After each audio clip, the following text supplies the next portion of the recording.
ఈరోజు దేవుడు మనతో మాట్లాడుచున్న మాట, నిన్ను తనకు స్వకీయ జనముగా ఏర్పరుచుకొనెను. ద్వితీయోపదేశ కాండము 7:6 వచనము. దేవుడు తన స్వకీయ జనముగా మనలను ఏర్పాటు చేసుకున్నాడు. కనుకనే ఆయన రక్తము చేత కడగబడ్డాం, ఆయన రక్తము చేత కొనబడ్డాం. మనము ఆయన సొత్తుగా చేసుకున్న దేవునికి కృతజ్ఞతలు చెల్లిద్దాం. ఆయన సొత్తును, ఆయన స్వకీయ జనమును ఆయన ఎన్నడూ విడువడు, ఎడబాయడు. వారి అవసరాలను తీరుస్తూ వారిని కాపాడుచున్న దేవుడుగా మనకు ఆయన ప్రత్యక్షమవుతూ ఉన్నాడు. మనము ఆయన స్వకీయ జనము కనుక ఈ దినమందు నీకు ఏది అవసరమో అది దేవుడు మనకి అనుగ్రహించును.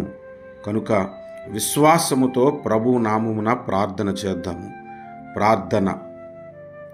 మమ్ములను స్వకీయ జనముగా ఏర్పరచుకున్నటువంటి మా ప్రియమైన యెహోవా తండ్రి, పరిశుద్ధాత్ముడా, నీకు స్తోత్రాలు స్తుతులు చెల్లిస్తూ ఉన్నాము. కనికర పూర్ణుడవు నాయన, నీకు వందనాలు చెల్లిస్తూ ఉన్నాము.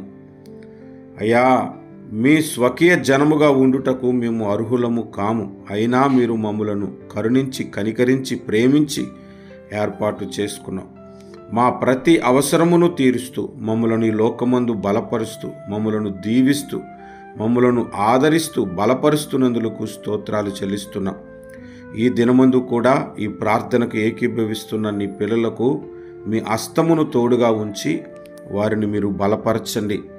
మీ స్వకీయ జనమును మీరు ఎన్నడూ విడువరు కనుక, మీ స్వాస్థ్యమును మీరు ఎడబాయరు కనుక, మీరు కరుణించి కనికరించి వారిని మీరు బలపరచమని వేడుకుంటున్నాము.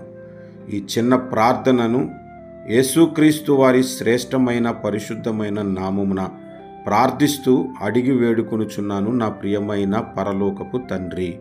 ఆమేన్.